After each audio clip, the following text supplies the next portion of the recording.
Welcome back to the new #1 morning show in Northwest Indiana.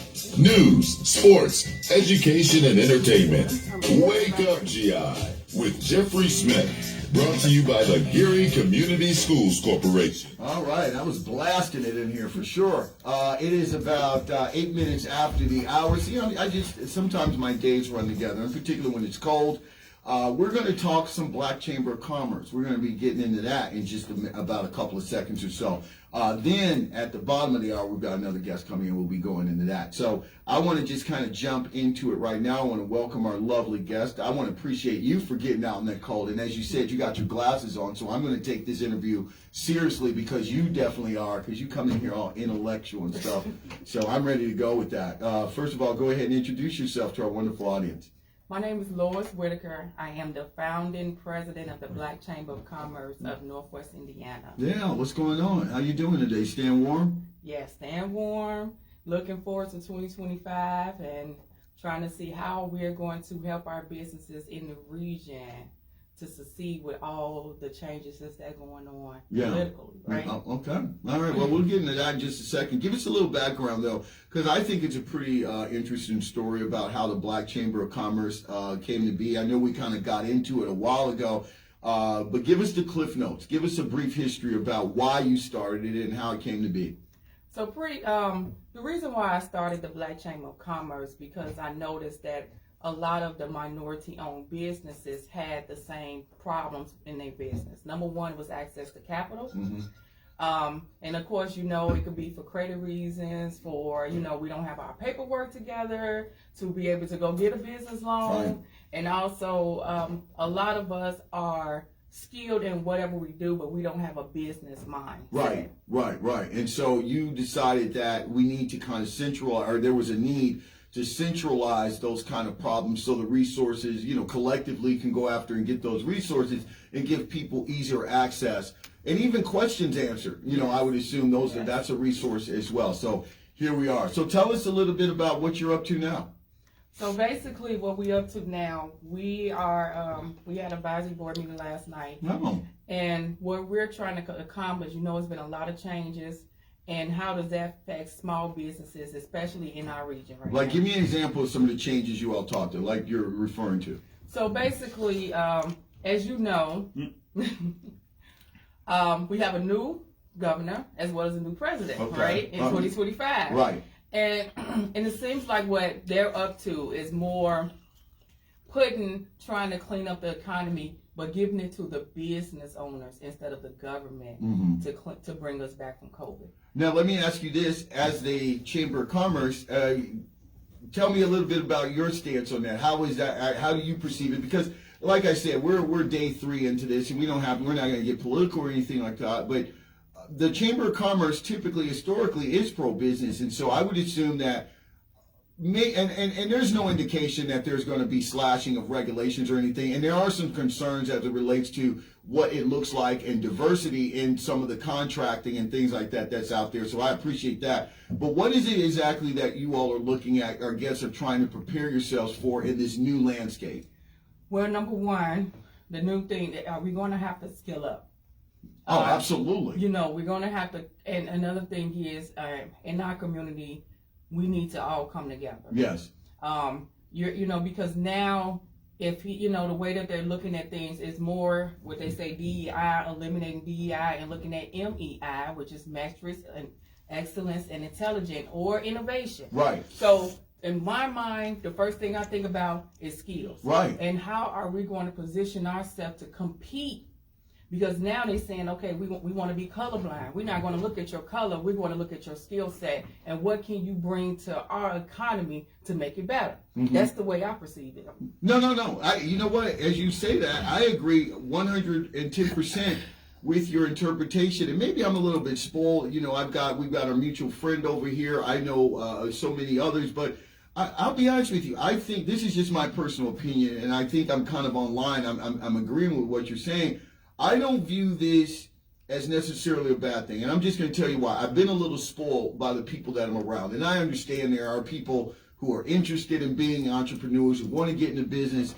And there has always been this mentality out here, and I'm not going to say it's a mentality. I think that's mischaracterizing it, but there is kind of like this skewed view about minority businesses. I think that's a double-edged sword at times. Yes. I think it's a good thing to get people who, as you talked about just a second ago, have the skills, have skilled themselves up, and just can't break through into the market simply because the market is unwilling to be diverse.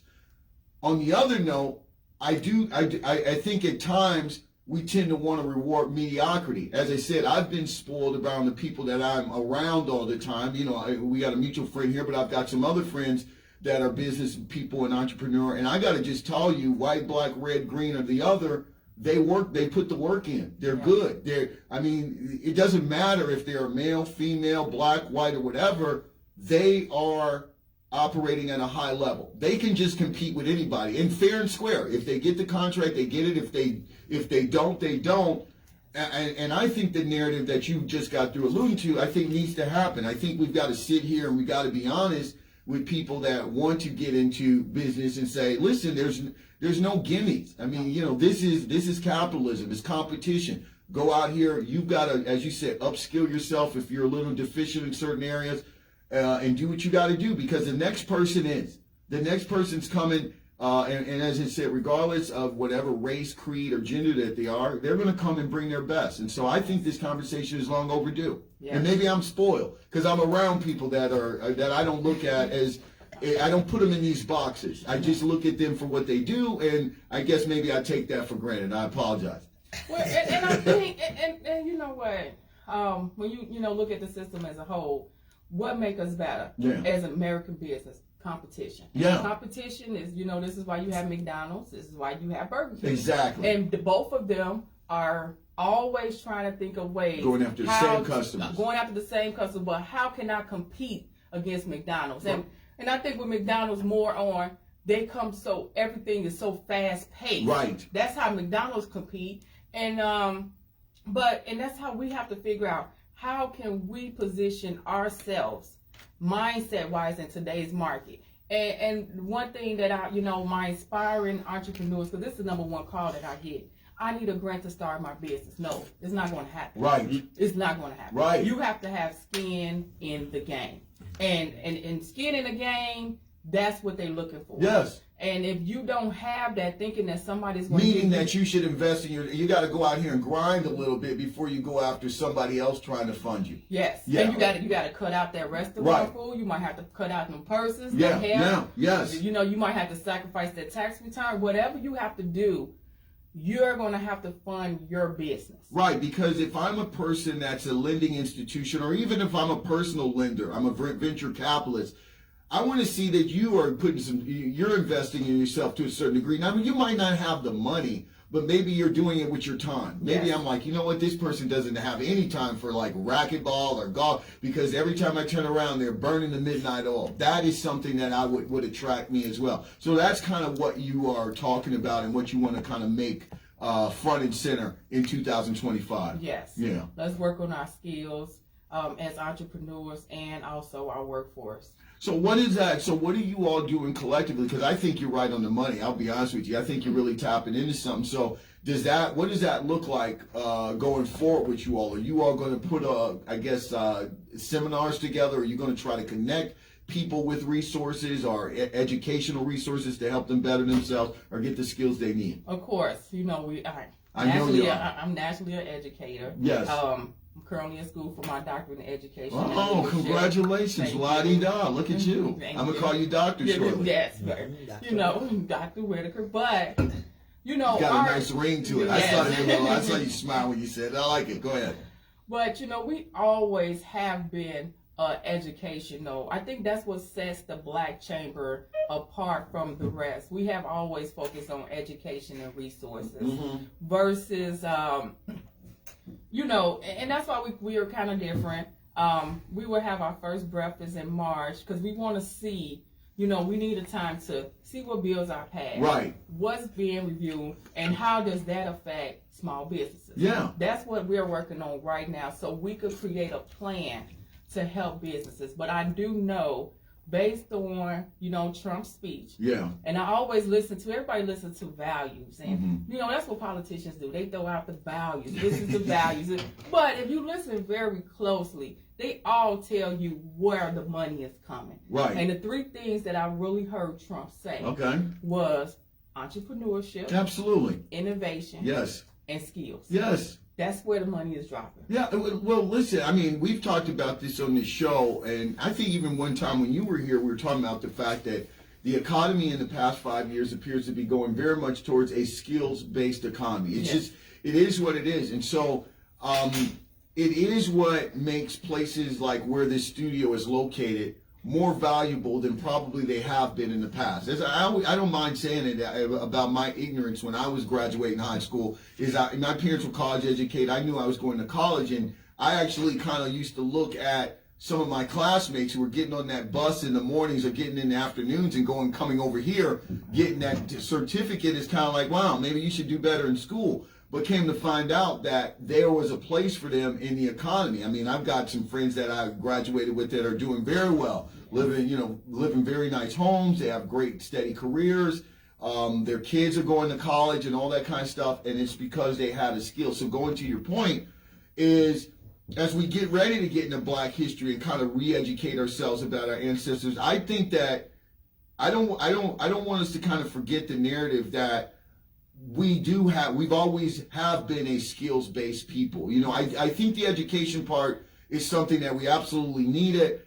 I do think in certain instances we're a little too top-heavy on it because I know we don't have enough, and I think that's what the administration is kind of throwing out there, is that they're looking for people, whether it be in this country or they import them in from other places like India and who can go out here and do something. And I think we need to, in our communities, start to get people, men and women, to go out here and learn and get some skills. You can have the whole gamut of things. Go to a CTE program in high school, get your certificate and maybe some kind of drafting, whatever you want. And then you can go on, and if you want, do like yourself, add that PhD on top of it and just make it the total package. I mean, why limit yourself? And again, everyone is not going to college, no. Right? But you could actually make good money going into a trade. Yes. And I think that's what, because again, reading what Mike Braun, he eliminated degree requirements for state government jobs. Mm-hmm. And he eliminated background checks for certain certifications. Yes. So what that tells me again, as an entrepreneur and as contractors, you still need your subs. Right. You still need your workers. Your business is not going to be able to scale if you do not have a solid workforce. You cannot walk away from your office if you do not have a solid workforce. And I think that's the way that our new administration is going, because they, of course, is affected. That's why the first thing, go back to work. Absolutely. Oh, yeah, and get rid of that remote learning and things like that. No. And I think you absolutely are hitting it on the head. And I think that Governor Braun now, former Senator Braun, I think he's really just kind of taken a page from the previous governor who kind of took the initiative to kind of alter the high school graduation requirements, the pathway to a high school degree, where he also had it more vocational. Because one of the things that Governor Holcomb was doing was selling Indiana as a workforce. That's where he wants to have people here that when he's in Ireland, when he's in Germany, when he's in Yugoslavia, he says, guess what? You come to Indiana, all you got to do is bring your checkbook because we got the workers. And to your point, and what I think is a great one, and that is that there is a place for Black entrepreneurship to get involved in that, but you have to be aware, you got to be prepared. So I think what you're talking about is right on point. Yes, you have to be strategic. Yeah. And again, that's every business, even if you're looking at how you manage your household. Right. Every 6 to 12 months, you do have to come up with a new plan. You got to. And that's what we have to look at. And it might not, and like again, it's change is always scary for everyone, right? But it seems like what he's doing is saying, we're the one that built our economy. Right. Business owners, entrepreneurs, innovators. We've built the economy. We should not have the government dictate what we do to rebuild it. Right. Because they was not there when we built it. Right. So, and again, not a bad thing. We just have to figure out, how do we position ourselves to compete in that, and how do we make money doing that? And then how does the legislation affect? Because when I looked at it, Mike Bryan, he put DWD under commerce. Yeah. He put entrepreneurship over. He said that commerce should be the business voice. Yes. And I agree with that. Yeah, absolutely. I mean, I think I remember sitting with a very wise man many years ago at a function, and he brought up something that I had seen and never really paid attention to, because I lived in a couple other places, and I went to some political functions, and everybody has a state of the city, a state of the state address, and he talked about, he was like, we have kind of moved in our world, in our country, where, instead, when you have these State of the Union addresses, in particular on the city municipal level, we tend to have the politicians kind of come out on the red carpet and things like that. But who we don't bring out, and who should be out, and who typically is out, are the business owners. Yes. The men and women who have the insurance agencies, the PR firms, the whatchamacallit. They're the ones that go out here, and whether it be 2 or 14 people that they're employing in the community, they're kind of like the important folks. God bless the men and women who run and represent us politically, but it's the guys and gals who get up and go turn a key and pay the power so you and I can get up and go to work and draw a paycheck.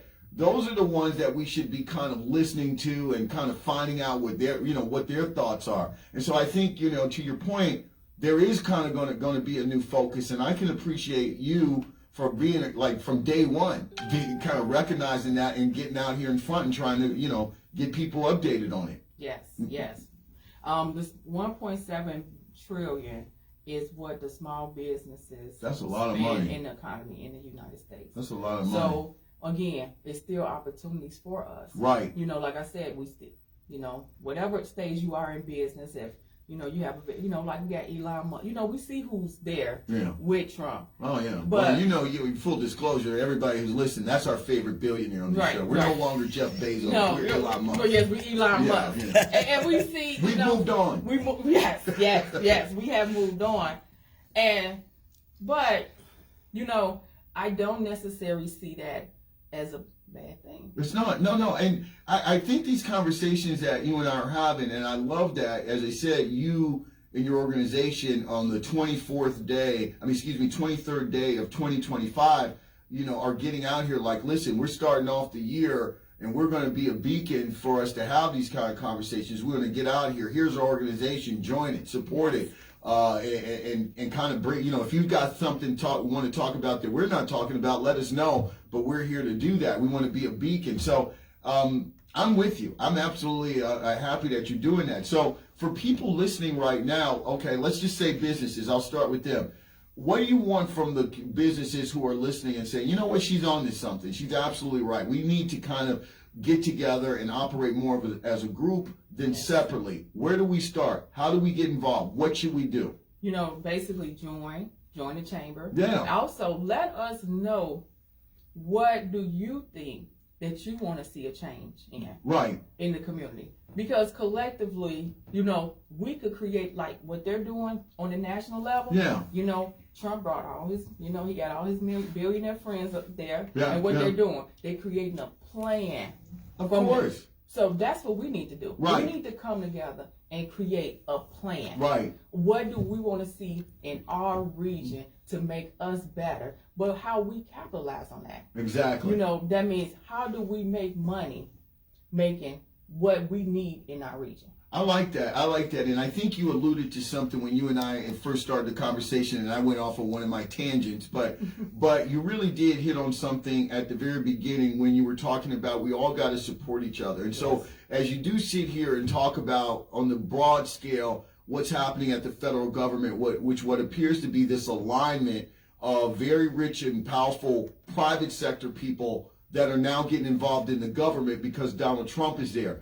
I think that, on a very micro scale, we should have those conversations. And in particular, within the Black community, I think it goes back to what we were talking about, training. I think we need to tell young and old people who might need to upskill, who might need experience, that there are businesses out here, black-owned businesses, for instance, that might be willing, that need you, that want to hire, need the manpower, but it's a two-way street. What they need from you is dedication. You know, like, you know what we tend to do in our community is that I'll be on my P's and Q's for a while if I get hired by somebody else. But if I get hired by somebody maybe that looks like me, I'm going to only give it about 3/4 of effort. I'm not going to show up on time all the time. I'm not going to give my best. And I think that we got to start having those honest conversations, because there's an opportunity here for us to help ourselves. Yes. Not only give you as an entrepreneur, I'm pointing to you, the manpower that you need to be successful and grow,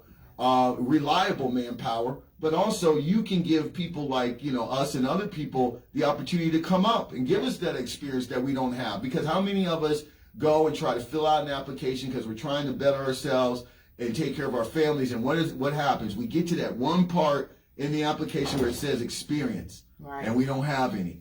Well, that's when you use your I call those transferable skills. See, there you go. Also, another thing you said was soft skills. Yes. Soft skills is not necessary. I was talking to a restaurant owner. He said, I could teach someone how to wash the dishes. I could teach someone how to do, how to mop the floor. Right. But I cannot teach them how to have a good attitude. No. Or how to handle conflict. And what happens is with, especially with the younger generation, they do feel entitled to, and that's our fault as well, because we have spoiled our younger generation to a point. But I knew I liked you. You know that. Because, I'm all on board for that. Right. But another thing that I noticed that you said, coming together, I was at I had to speak in November. Yeah. And somebody said we call it collaboration.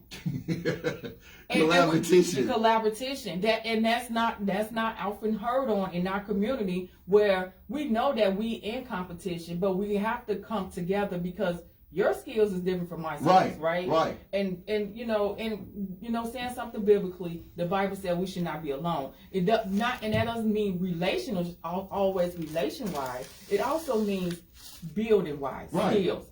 Chelsea is a wonderful PR. You here, you were wonderful. You have one.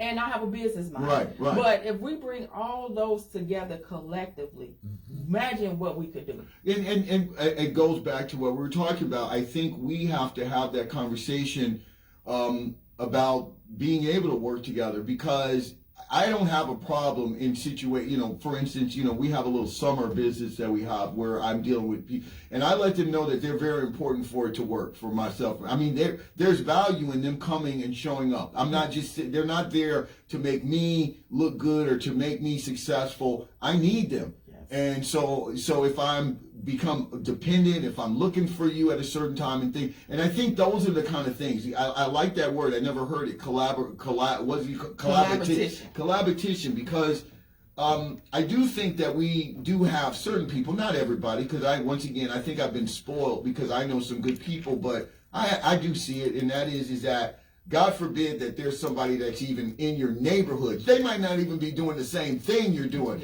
but if they're even halfway close to doing something that somebody else is doing, then here comes the hate. Yes. I mean, and it doesn't help anybody, because you're hating on somebody who's operating on the other end of the block, doing something to help the block. You're on this end of the block, and guess what? By the time it's all said and done, the block is dead because we're canceling each other out. And we're worried about issues that doesn't even matter. It doesn't even matter. So let me get into it. Tell us about how to join the organization, because we could talk about this all day. You always stimulate my mind. I appreciate that.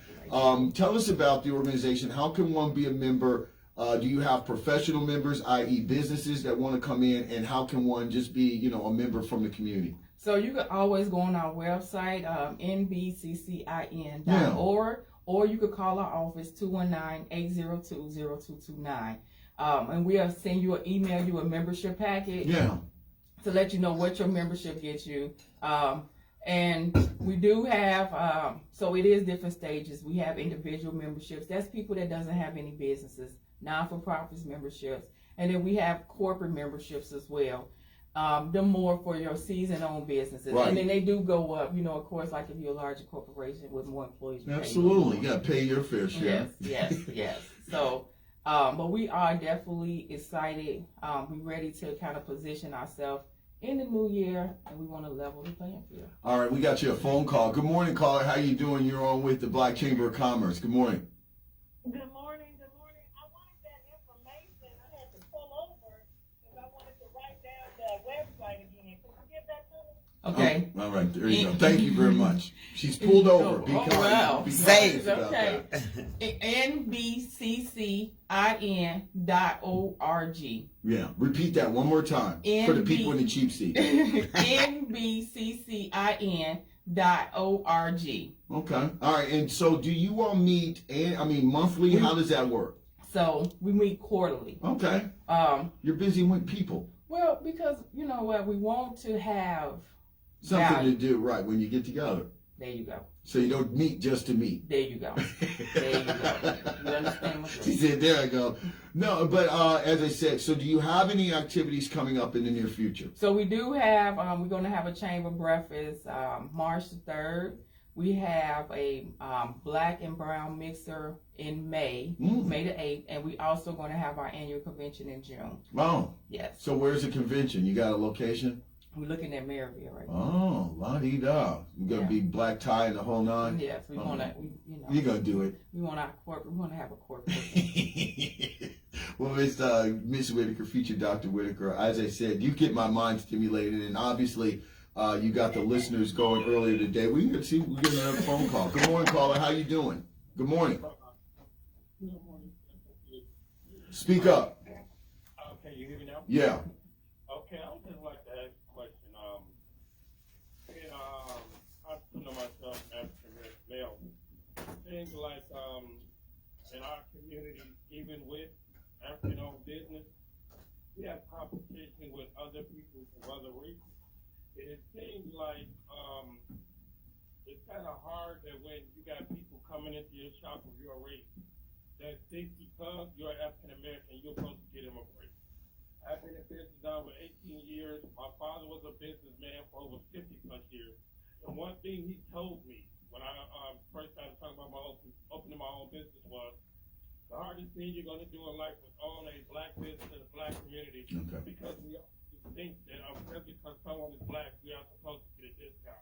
Okay. All right. Well, you kind of alluded to that though about the conversations that that you kind of initiated or spurred in my mind, and I already know you're having them.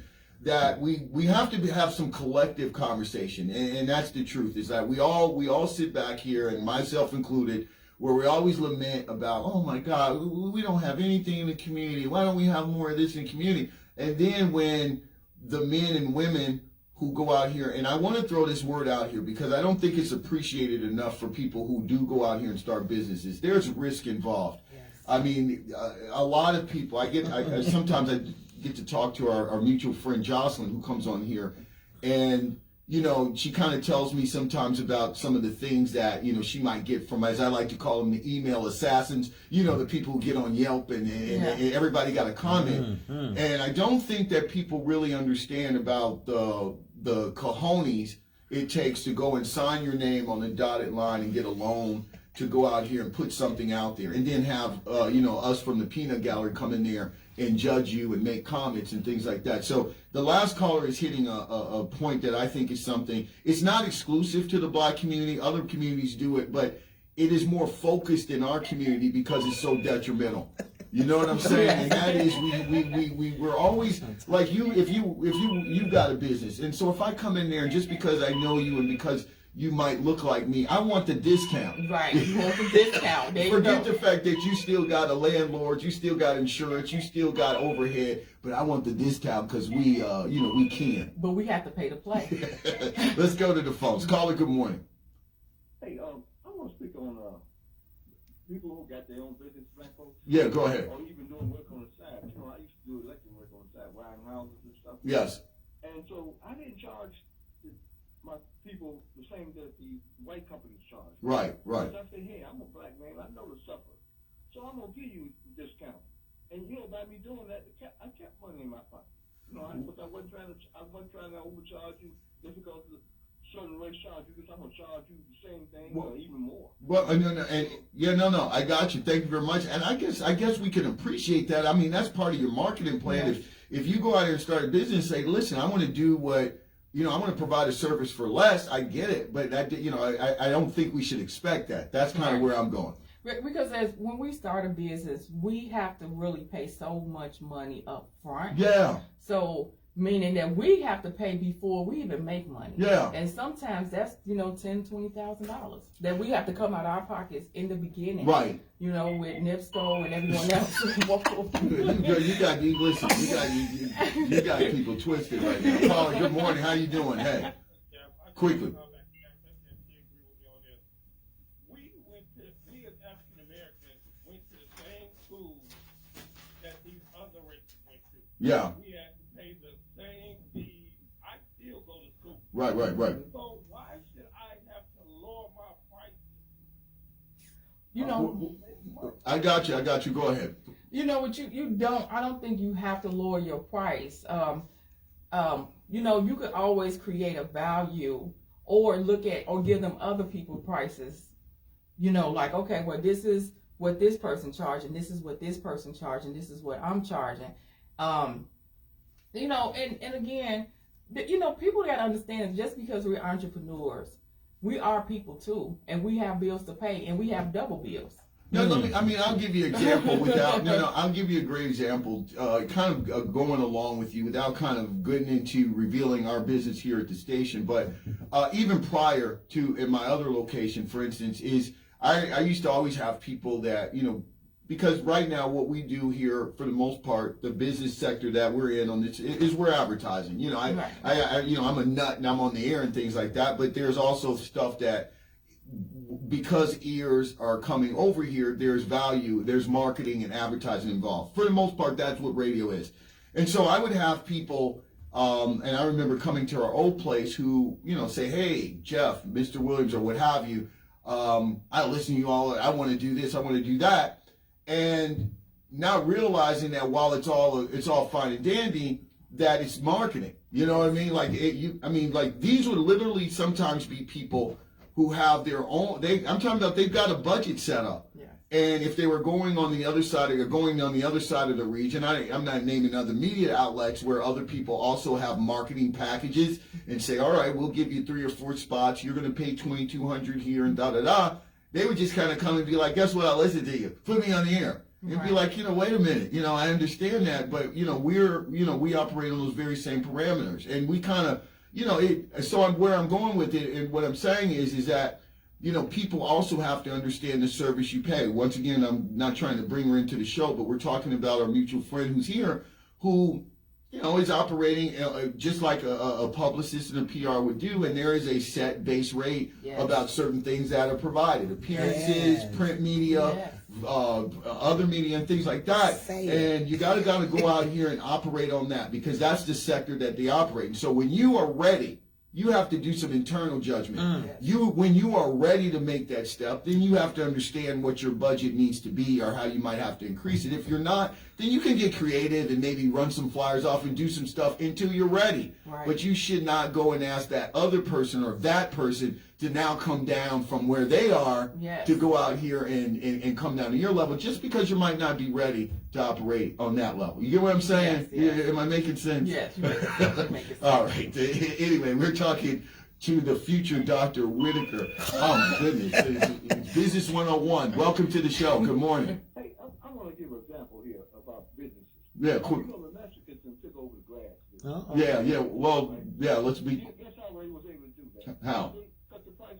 I mean, you call the average black person cut your grass, and he want to charge you arm and a leg. And the Mexicans will come through here, they got the whole block. Well, no. And we've talked about that, but real quick, I mean, no, that's not quite the same. I mean, we don't want to kind of go out here and assume everybody. I mean, while they might come and maybe be a little cheaper in certain areas, they might not offer the same type of guarantees, insurances that a established, more, bigger landscape company would charge. I can vouch for that because I kind of opened this can of worms years ago on this show when I was telling the secrets of the Smith household and how we garden and landscape. Make no mistake about it. While I was saving a couple of bucks, I also was losing something on the other end, and that is you know, when you're dealing with some of your bigger firms and things like that, you're getting a little more. I might have gotten some guarantees. I might have, you know, there was just more I was getting. They might have done my shrubbery and things like that. I was scaling down to basic cut my grass front and back, which was what I was looking for. So I don't want to go out here and kind of, because I opened this can of worms on this show. I want to let you know this is my HE double hockey stick, and I live in it. All right, but anyway, we're Dr. I keep calling you future Dr. Whitaker. It sounds great. Who is the executive director of the Black Chamber of Commerce? I was going to call you Northwest Indiana, and then I'll get another call after we get off from that guy. But the Black Chamber of Commerce, and it's always a pleasure because you just really have a good insight about the conversations that I think we need to have on all levels, from the beginning entrepreneur even to some of the seasoned ones who are out here. Because real quick, and you know, this wasn't a black-owned business per se, but it was a friend of mine, or still is a friend of mine. I consider him a friend, who opened a business in the city of Gary, and he wasn't open a year, and he's already closed, and you know, having to revamp. So you know, these conversations need to happen about what the playing field looks like. You know, what the needs are. Is your business fulfilling a need? Is your business designed for where you're opening it? And so we need these forums like yourself to exist. So I'm going to thank you for that. Thank you. Yeah. So anything else? No, that's it. Thank you for having me. I know I took over my time, you know, the phone calls, but no, because something to think about. Yeah, you know? See, you got people ginned up. That's what happened early in the day. It's cold. You got people pulling over on the road right now. So once again, give us the logistics though about your business and how to contact you and join. I mean, I know they go on your website to find out the specifics about memberships and all that. I don't want to put you out there, but go ahead and just tell us once again how to do so. My website is nbccin.org. Yeah. And our phone number is 219-802-0229. And Shaka would definitely, that's our administration assistant. Shaka. Yes. Shaka. Yeah, she would definitely give you the information that you need to join. And again, let's look forward, let's come together, let's create a plan for our region before we let someone else do it. Absolutely. I appreciate you once again. This is fun. Come back more. All right. Yeah, absolutely. We're going to change the world.